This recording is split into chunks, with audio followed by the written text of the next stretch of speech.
Coming in, you guys, to day number 21, the very rainy day number 21, because I am under an umbrella, and it is still very dark outside.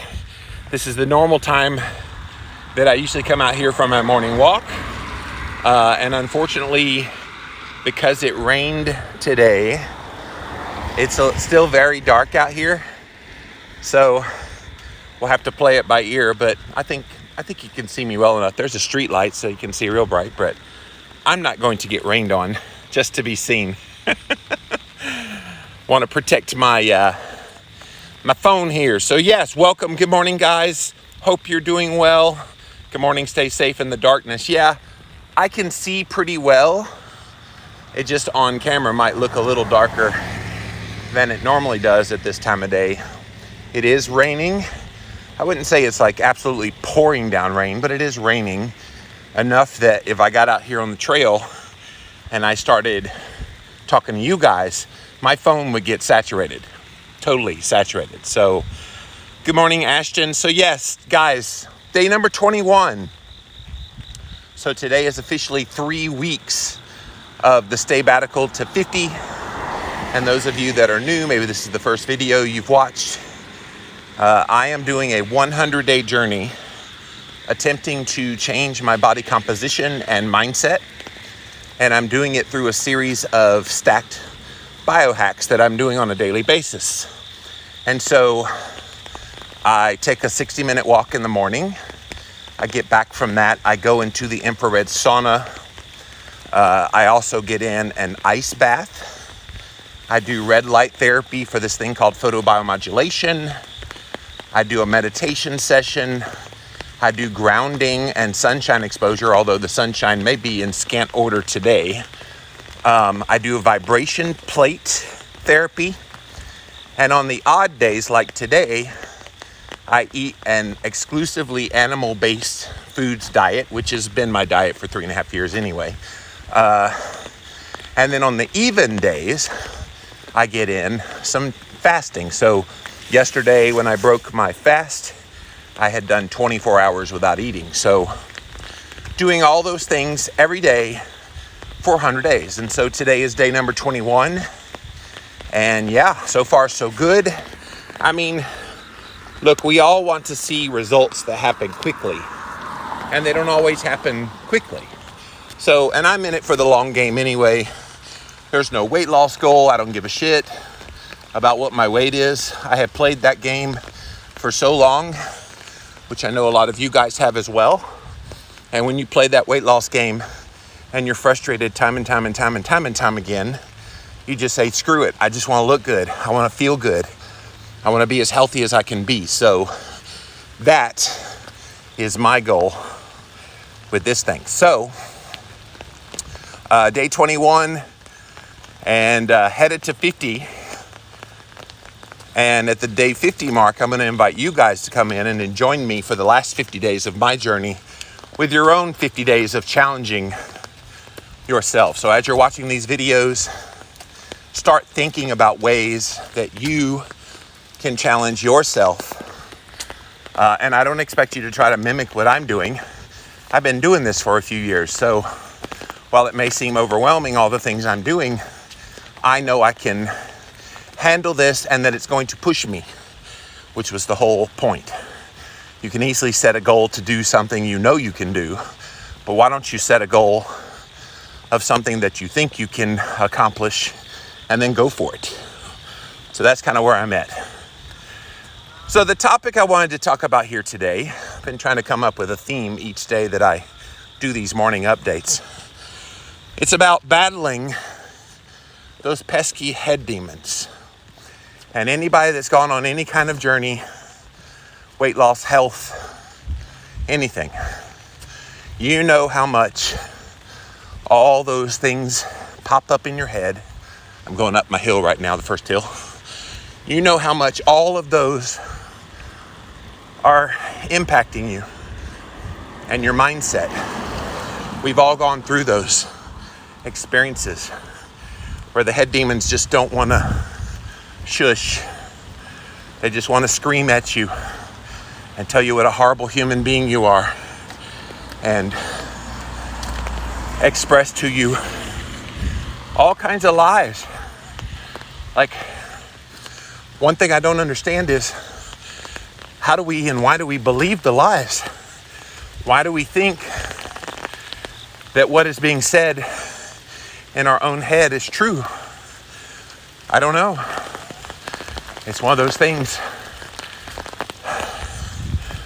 I see the number of people watching has significantly decreased. I wonder if I have a connection issue. If you're still here and you can see what I'm saying and hear me, write something below. So I have a feeling I lost everybody.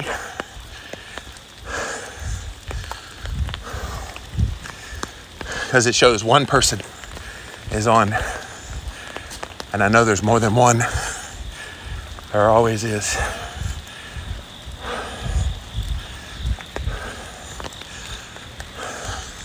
Anybody?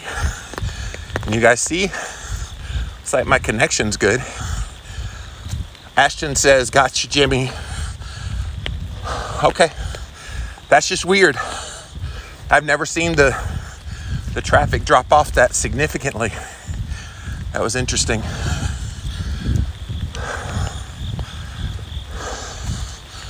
Okay, so yeah, sorry, that distracted me because I was like, usually there's 20 or 30 people on here and it says 1, so that was kind of weird. Okay, where was I? Yes, head demons. So we let the head demons get in our heads and really get to us. And it's so easy for that to happen. And part of that is not preparing yourself for the mental aspect of whatever you're trying to accomplish. So when you try to lose weight, you don't think about the mental aspect.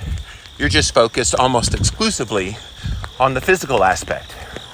What are those things that I need to do to lose weight? That's what people focus on. But they don't think about some of the head stuff that would force them to talk to themselves. You're not good enough. What are you even trying to do something like this for? You're just going to fail like you always have.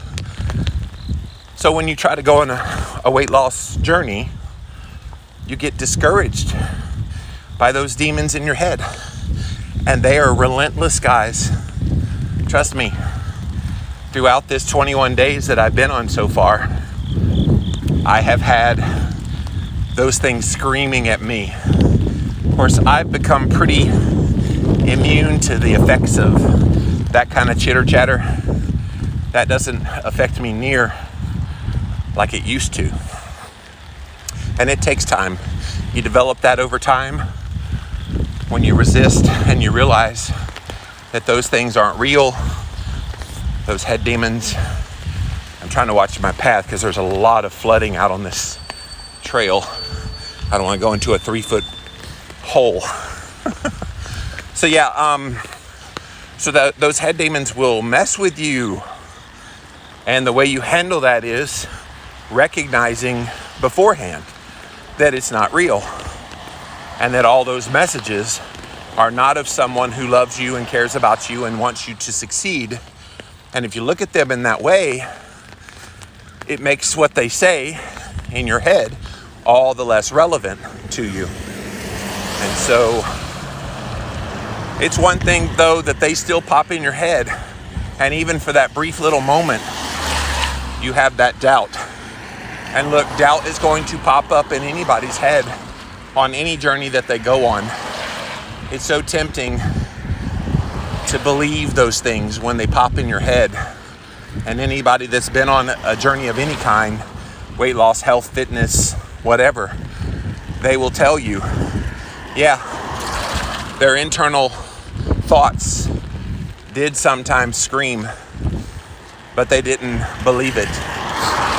And I think the people that fail on any given plan that they try to attempt to do, the main reason they fail is they let those demons in their head get to them. Hello, Miss Lindy. Lindy knows a thing or two about fighting off demons in your head. She's got a remarkable story about how she lost weight, got fit, and is staying fit today. as a mom. So proud of you, Miss Lindy, for being one of the leaders in this mindset that I'm talking about here today of battling against those pesky head demons. They definitely can drag you down if you let them. But only you have the power to give them that ability over your life. You have the power to take that away from those thoughts. And look, when those thoughts come in, they suck in the moment. I've had many during this 21-day journey of, okay, here you go, trying something again. And it's just gonna fail like every other thing you've done. I don't even know why you try anymore. No, those kind of things pop in your head. And of course, I recognize what it is. And what's ironic is, it's in my subconscious. So here, I'm doing this 100-day challenge. And who's my greatest enemy? It's me. It's the thoughts I have if I allow them to pervade. The good news is I don't. I hear them and I basically compartmentalize it in my head and say, okay, that's cool. Glad you believe that. Meanwhile, I'm going to get back out here and do all the things for my challenge. And I think that's the way you battle those pesky head demons, is you realize they're liars and you realize they don't have your best interests in mind, and that you go head down and just keep going anyway. The greatest revenge against the head demons is to succeed at what they're trying to discourage you away from. The greatest revenge. So if you're discouraged because you started a journey, maybe it hasn't gone the way you wanted it to, you got some of those head demons popping up that are telling you, see, you're gonna fail, all those things. And look, I share all this from personal experience. I know firsthand how powerful those things can be when you allow them to pervade your mind. But for me, you ain't gonna get in my head. I have too many big goals for myself to let that get me down. So I hope that encourages you guys here today. I want to hear from you. If you battle head demons on any journey that you do, what are those things that you do to battle them, to push those back, to recognize the lies that they are? I definitely want to hear how you're dealing with that aspect of a journey. I'm just waiting to come up to one of these areas on the road that's got a big puddle, and these cars are blowing by, and I get splashed with a ton of water. That's when I keep looking at the road. I'm like, okay, is there a big puddle somewhere? And these cars are flying by. Am I gonna get on live on camera? Hey, it would go along with what has happened in the first 3 weeks of this. I hurt my back before the challenge even began. So I was out here walking, kind of half limping. Then I had that fun run a couple weeks ago that these people were running by me, and I fall down, skin my right leg, twist my left ankle. So that went wrong. Then I got stung in the ear, the left ear, by a wasp last week. So yes, if I got splashed by some water here today, it would be poetic of how my journey has been the first few weeks. But not backing down, still at this every single day, still trying to change this body. And look, nobody said it was gonna be easy. Nobody said you were gonna have this path to success that was going to be linear and everything peachy keen and rosy. No, nobody promised that. So if you ever think that you're owed that, get that out of your mind. Because you're not owed anything, but you do owe it to yourself to put in every amount of effort that you possibly can to succeed. And that's what I'm doing right now. Whew. So yes, this time of day, it's usually a lot lighter than this, but because of the rain today, the heavy clouds, it's not very light out here. So the lights that you're seeing are the ones from the headlights of the cars passing by. But welcome in guys, if you just joined us. Day number 21 of my stay-batical to 50. We're headed for my 50th birthday in the month of December. So this 100-day journey is going to take us all the way to December 10th. And then I turn 50 years old on December 27th. So I wanted to do this for me. So I'm out here today, pouring down rain here, Spartanburg, South Carolina. I think it's supposed to be pouring down rain again tomorrow. And then it's going to be very cool weather, very sunny for the rest of the week. So I actually saw later in the week, like Friday, Saturday, the lows are going to be in the upper 40s. Woo, woo! I love the cold. Hello, Carolyn. Thank you for being here today. So what I talked about here today is battling the pesky head demons. How do you deal with that?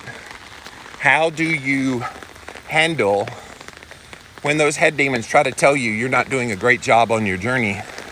What are your strategies? Or what are your struggles still with that? Let's say you have a scenario where that happens and you don't know how to handle it.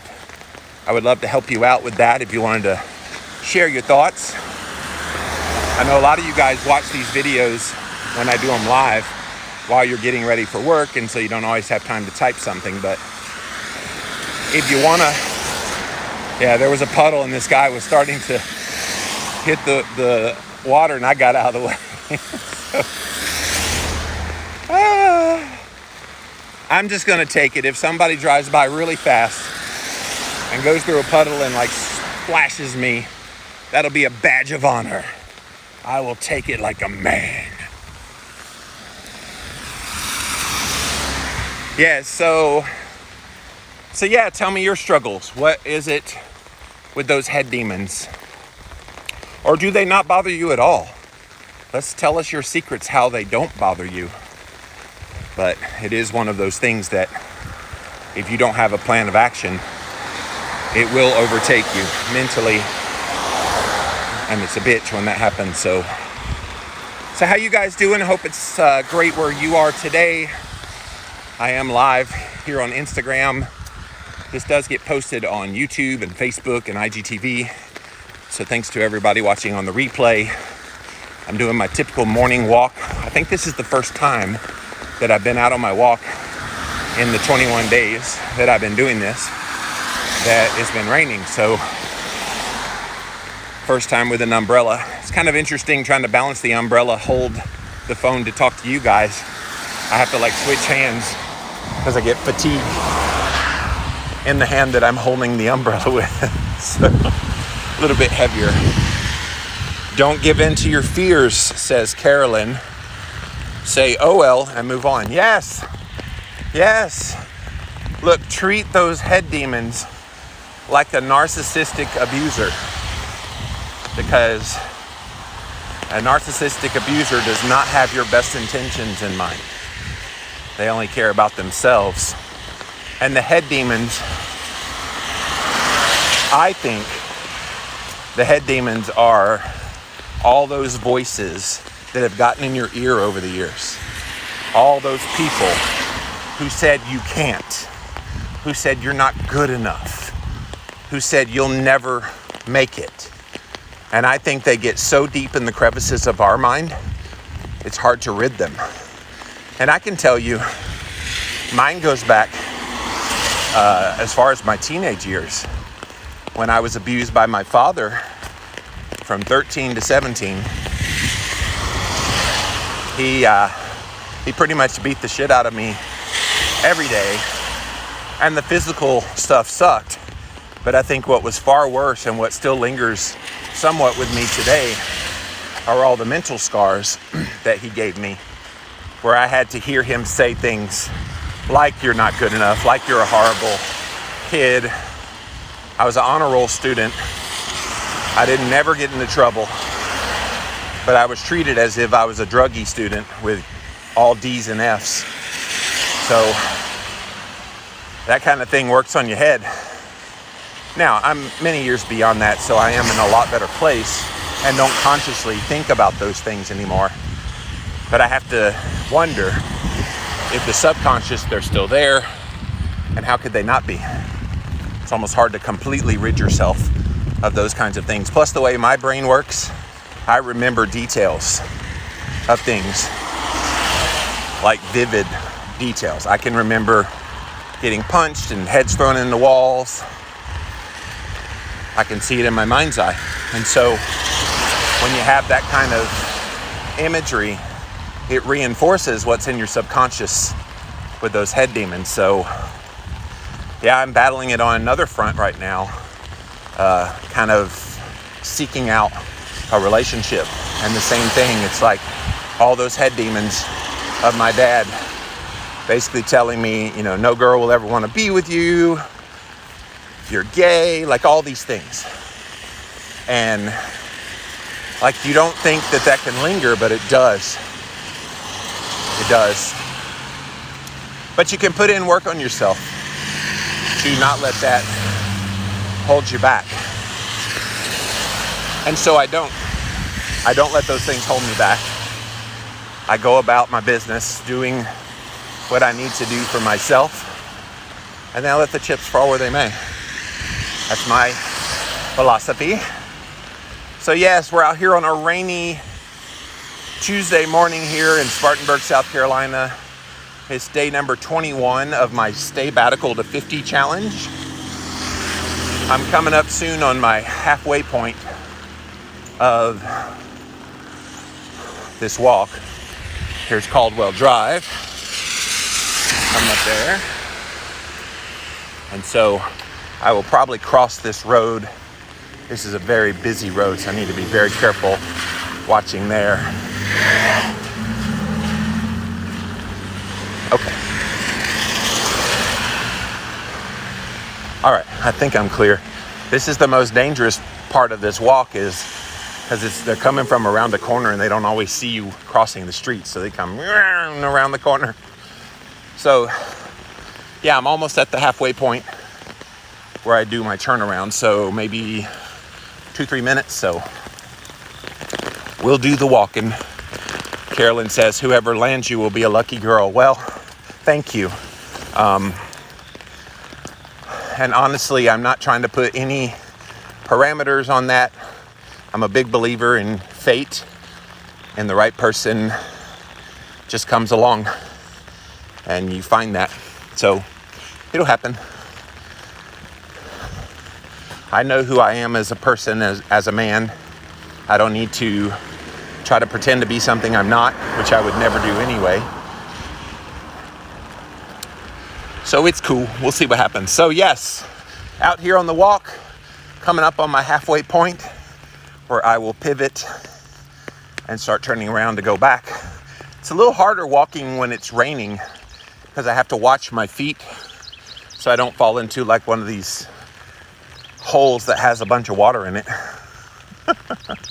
All right, so we're gonna turn around right here and head back. So yes, if you're just joining and you've never been on my lives before when I go live in the morning, I am currently on a 100-day journey that I'm calling Stay Batical to 50. I turned 50 years old in December 27th, and I wanted to do what I had intended on doing 2 years ago when I went away on a sabbatical. I went away 6 months starting September 1st, 2019. I went away for 6 months from all of my work. No podcasting, no book writing, no social media, no nothing. And in fact, I deleted all the apps off my phone, and I absolutely thought I was going to hate it. And what I found was I didn't hate it actually at all. It was nice to get a respite from that. I'd been going for 15 years in a row at my work at that point, and I needed a break. I needed a breath. And I thought a lot of what I was dealing with in my life was because I had stressed myself from working so much, when in actuality, a lot of things in my personal life came up and happened that required me to shift. Sorry, I'm at that intersection again, trying not to get run over. Required me to shift my mindset on a lot of things. Like revelations about my childhood trauma came out within 2 weeks of being on that sabbatical. Like narratives that I had believed my whole life about that experience was just wrong. And then my mom not knowing until 2 years ago that I was beaten when I lived with my dad. She had no idea. So that was one thing. And then some other things in my personal life were coming to revelation. Look, when you set aside all of the ways that you're hiding the pain that you're dealing with, when you set those things aside and all you're left with is what you're dealing with, it's a funny thing that happens. You deal with it. So, but it took me the full 6 months of being away to deal with it. I wasn't able to do any of the physical stuff I had planned on doing, the kind of things I'm doing right now. I was originally going to do 2 years ago. So when I started September 1st this year, the idea was the symbolism of it being a redo on what I was going to do on my sabbatical. And so that's why I call it my stay-batical, because I'm doing all the things I was going to do on the sabbatical, but I'm staying. People are like, well, enjoy your vacation. I'm like, no, I'm not going away. I'm still here. And I wanted to document this journey all along the way. It would be so easy to just go away. But no, I'm not going to do that. I wanted you guys to see in real time. Plus, you guys are helping to keep me accountable. All the wonderful messages that you give me live and on the replay videos. Berkeley says, walking in the rain, holding an umbrella and a phone. Amazing. Yes. Yes. And I've got a Bobo umbrella. Let me flip it around. It's got the little, yeah, it's not great. But it's utilitarian, it works. But yes, guys, so good to just punch those head demons and kick them and don't let them pervade your mind, because the moment you do is the moment you'll fall. And yes, a lot of us have traumas we deal with.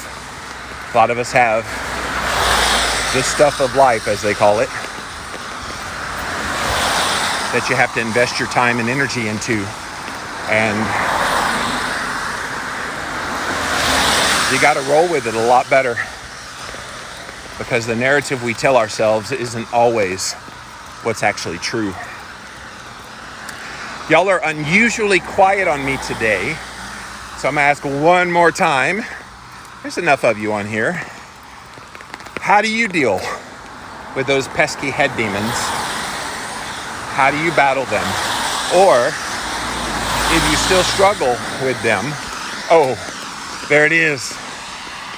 There's a big puddle right here, and this car went right by, and it flew water.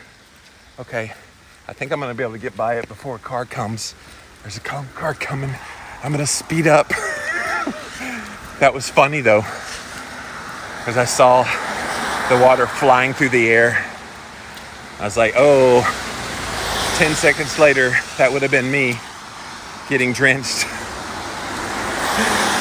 But yeah, how have you overcome these head demons? Or if you still deal with them, there's no shame in that, by the way. Tell me what you're dealing with. Maybe we can work it out here on this morning walk. Whew. It's kind of weird walking in the rain, because It's cooler outside, probably like upper 60s, but the humidity from all the rain makes it feel like it's warmer than it is. So it's a little bit interesting walking in this weather. Whew. But yes, thank you for joining today, guys. Day number 21. I'm still going strong. Good news.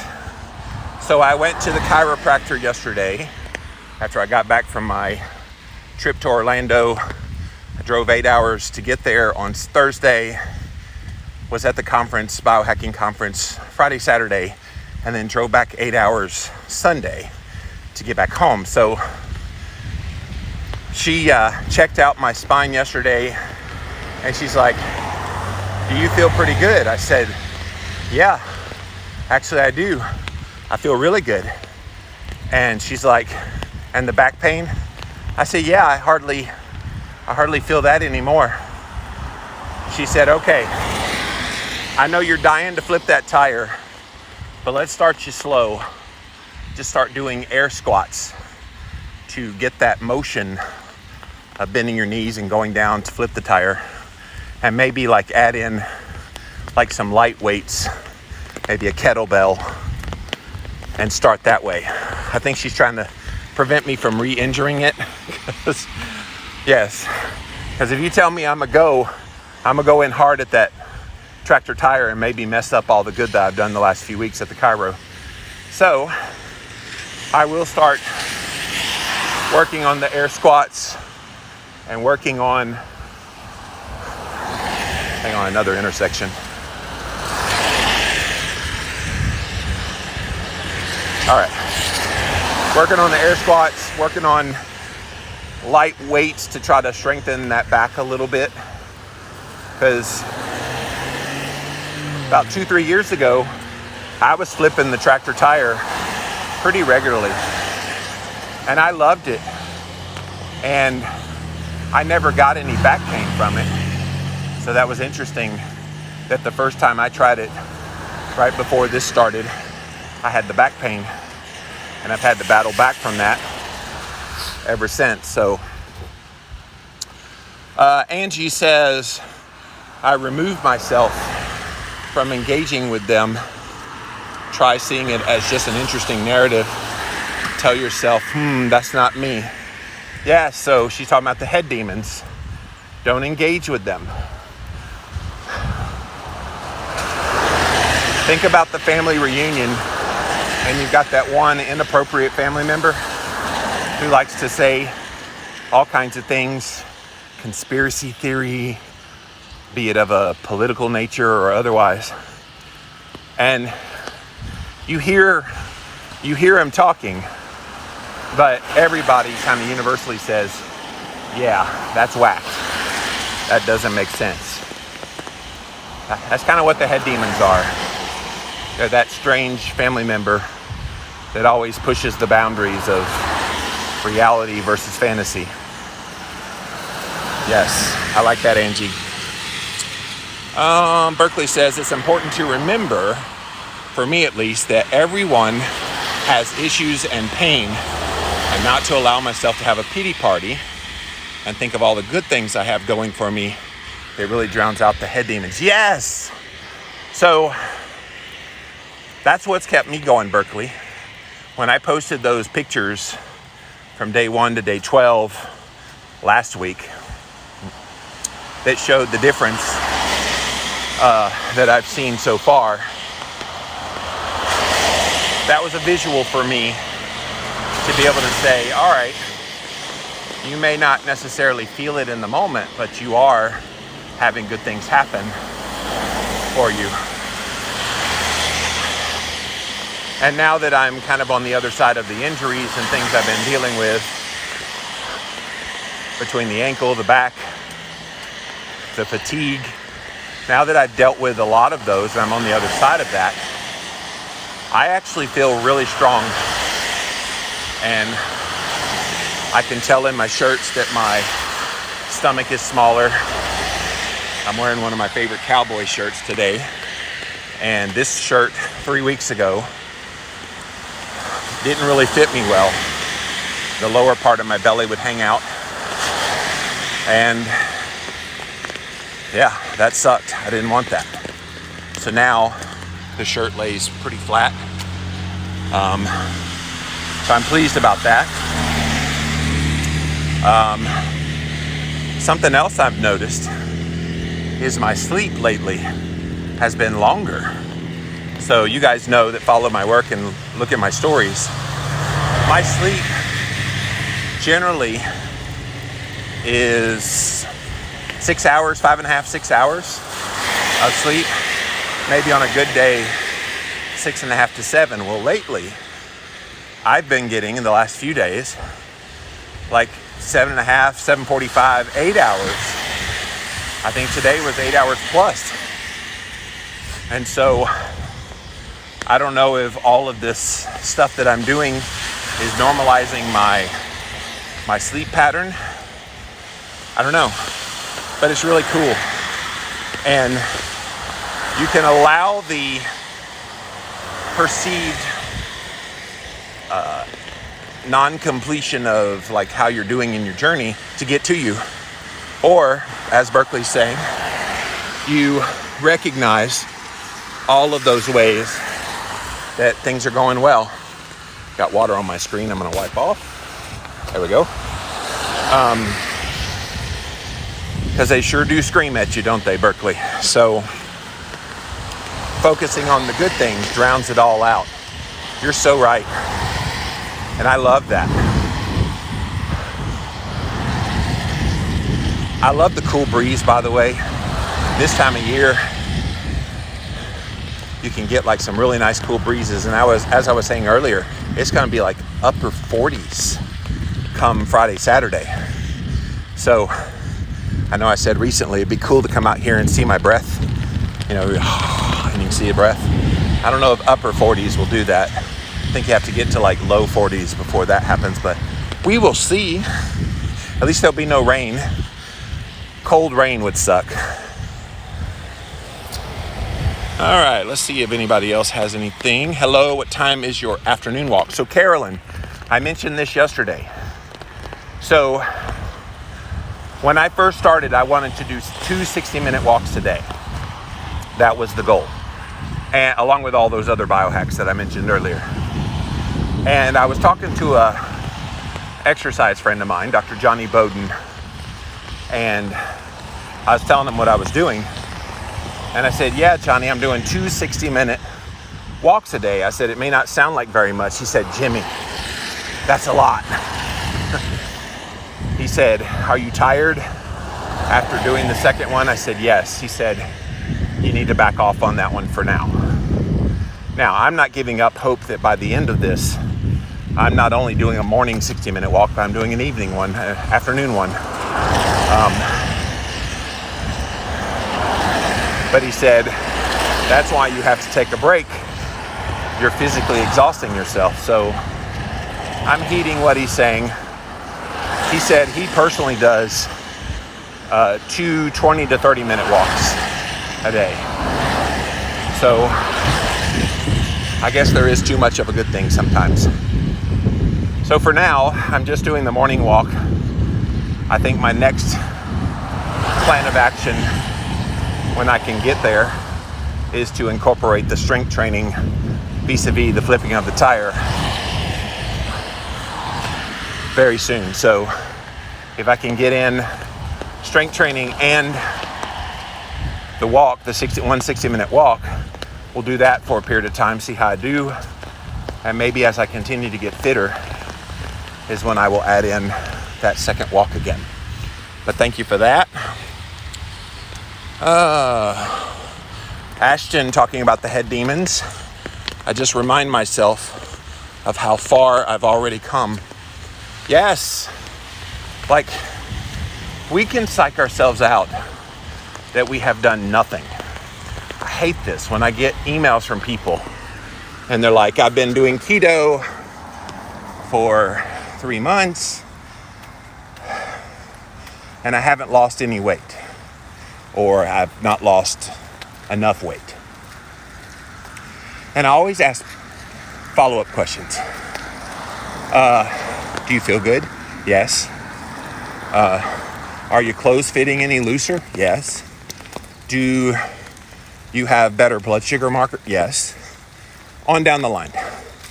How's your energy? Do you have lots of energy throughout the day? Yes. Are you sleeping well? Yes. So you go through all these lists of ways their health has improved, but then they're discouraged because of a weight loss number. And so yes, looking at all the things that maybe you don't always think about will show you how far you've come, as you mentioned, Ashton. And it's so critical. You've got to measure your success in a multiplicity of ways.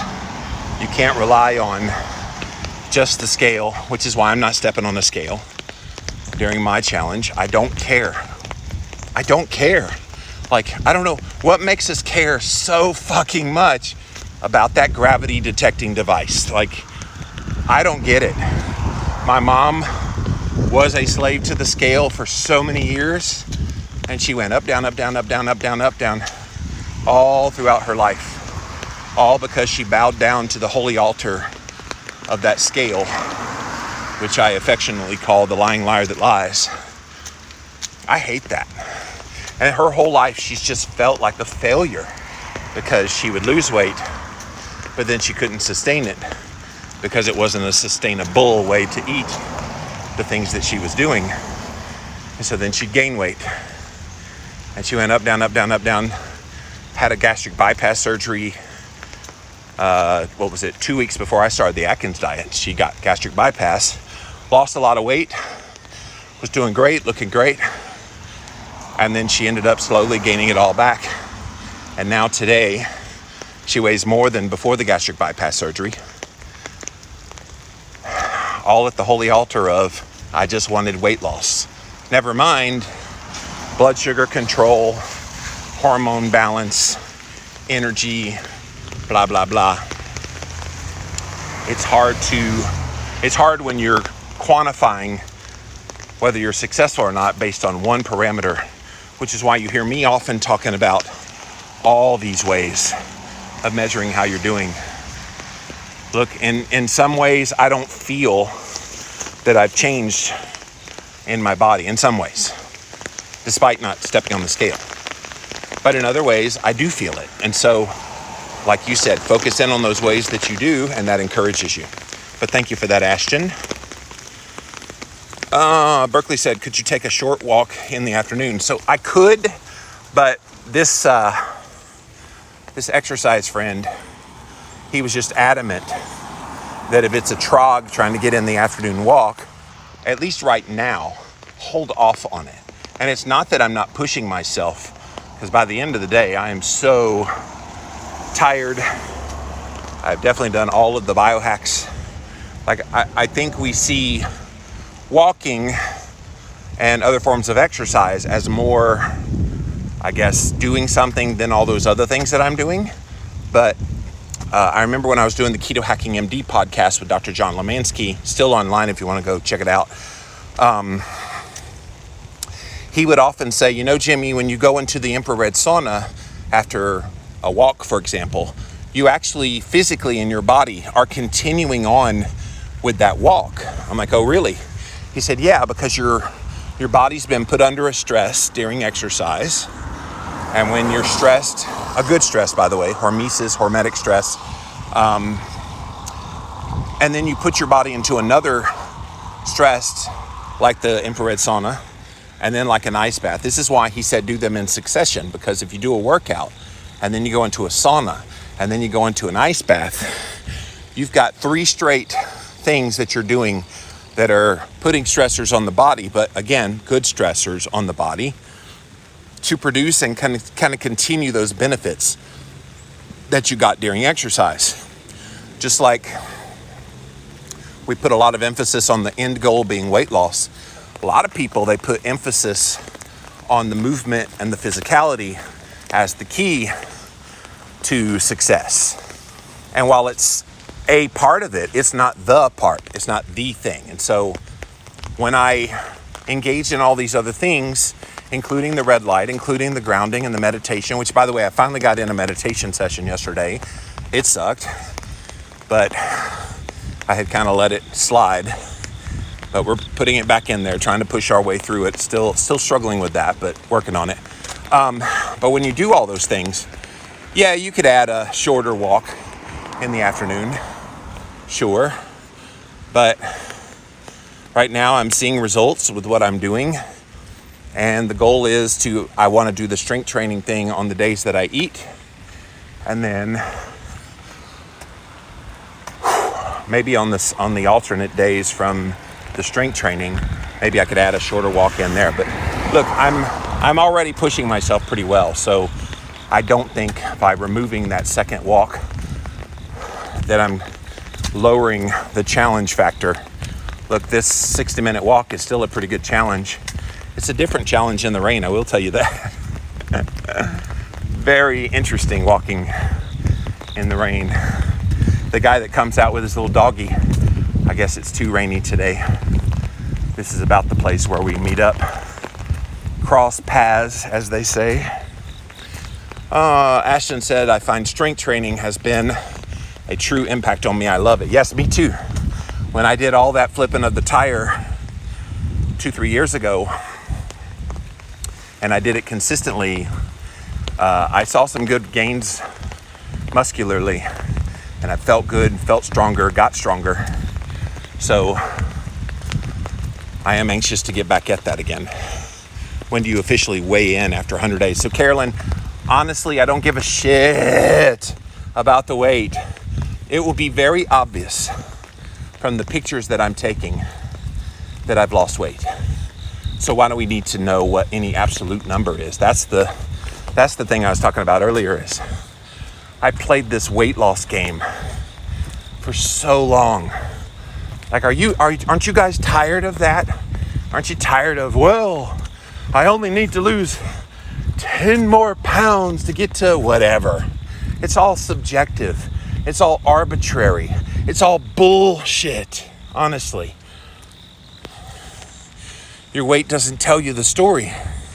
Your body composition does. So get a DEXA scan. That's a good way to see how you're doing. But just like, look visually.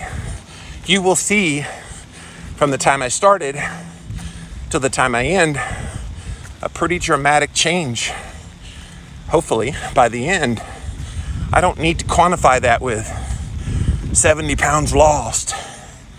I know people like that, but that's what gets us in the trap, you guys.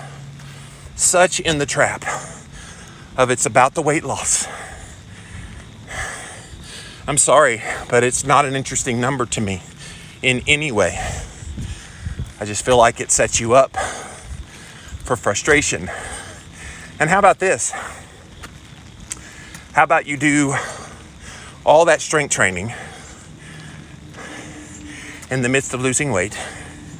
On the scale, you're showing minimal weight loss, maybe even weight gain, but you're building muscle and maybe not losing as quickly in the fat. And so you are losing fat, you are gaining muscle, but that scale is telling you you're doing otherwise. I hate that. Can we just get out of that mentality of thinking that scale means something? Scale weight, I like to compare it to total cholesterol. Scale weight tells you somewhat of what's happening, but not the whole truth. You don't know what that weight is comprised of. Cholesterol, same thing. You don't know if you have good HDL, like lots of high HDL, the good cholesterol. You really don't know what it means. And so look at it in that way. But I did take a peek in at the weight at the beginning, Carolyn, to answer your question. So I know what I started with. And I suppose for my own edification at the end, I could step on it again just to see what quantified results I got on the scale. But honestly, if this goes the way I intend for it to go, it will be so super obvious in the before and after pictures. And that's all that matters to me. Berkeley says, I realize I have not stepped on the scale in almost 2 weeks. That's a record. Feels good. Yes, we become slaves to it. And look, if you're one of those people that loves to weigh yourself 10,000 times a day and you get motivated by that and it never changes the way you feel about your journey, go for it. Look, I just know people, they wake up in the morning, they feel great. They got a good night's rest. They're full of energy. They're not really hungry. All these good things are happening for them. And then they step on a bathroom scale and no weight loss, or God forbid, a weight gain. What happens to all that feel good? It goes away. Why? Because a little gravity detecting device told you you were bad? Does that make any damn sense to anybody? It doesn't to me. Angie says non-scale victories are the best. Feeling good in the small victories. Less joint pain than no joint pain. Lower blood pressure. Fitting into clothes I haven't worn. Yes! All of those things are wonderful signs that you're on the right path. Ad infinitum, you can get a body fat percentage measurement. Yes, that's why I said the DEXA scan, my friend. That would definitely give you that. There are some pretty good body impedance scales as well, which will show you the body fat percentage. And look, again, I don't need to step on a scale to measure that. It will be obvious in before and after pictures. I don't understand this obsession with the numbers. I just don't get it. I guess it gives people all the feel good of, oh, I lost X amount of weight. Oh, I lost this much body fat. Blah, blah, blah, blah, blah. I lost this many inches. Okay, good. If that motivates you. And a lot of people it does. But other people inevitably start to see those numbers go the other direction without really changing anything. And they go ballistic and freak themselves out and say that it's just not worth it on the journey if what they're doing isn't doing anything. Even though it is doing something, the perception would be that it's not doing anything. You see what I'm saying? So it kind of freaks people out unnecessarily to think they're not doing that great. Sandra said, the best thing I ever did was to stop weighing. Never did that in the past. No more fretting with ups and downs. Changed my mindset for the better. Yes, Sandra, it will. It will so change your mindset. Like, I've not even been the least bit worried about my weight during this stay-batical to 50 so far. I know from the way my shirts are fitting that I've lost weight. I did take a peek in a few days and just kind of see where it's going, and it was significant early. So very pleased with the progress. But when you don't weigh, there's something empowering about that. All right, I need to cross the road here, guys. Stick with me just a second so I don't get run over. All right, I think I'm clear. Do you track calories? No, ad infinitum, dude. Or dudette, whatever you are. When they have a generic ad infinitum X, I have no idea if you're a girl or a boy, but person. I am eating ad libitum on the days that I'm eating, which is odd days. So today is an odd day. I am eating a carnivore, animal-based foods diet to satiety. So not overeating, but I'm not holding back, and I'm certainly not counting the calories. On the even days, I'm actually doing a fast. And I've been pushing to try to get the minimal fast to be 24 hours. And so I've done that for this entire process. Every other day, doing a 24-hour fast. And then when I'm not fasting, I'm feasting. on animal foods. No, the last thing you want to do is track calories. Look, tracking calories is like stepping on the scale. For what purpose? Oh, well, you don't want to overeat calories. Yeah, fuck that. I don't give a shit about calories. Calories is such the old paradigm. I'm eating foods that keep my blood sugar and insulin levels under control, along with all the biohacks that I'm doing. That's all that matters to me. And look, if you're fasting every other day, when you are eating, you need to make sure you're eating enough to sustain you through the fast. So no, not tracking calories at all.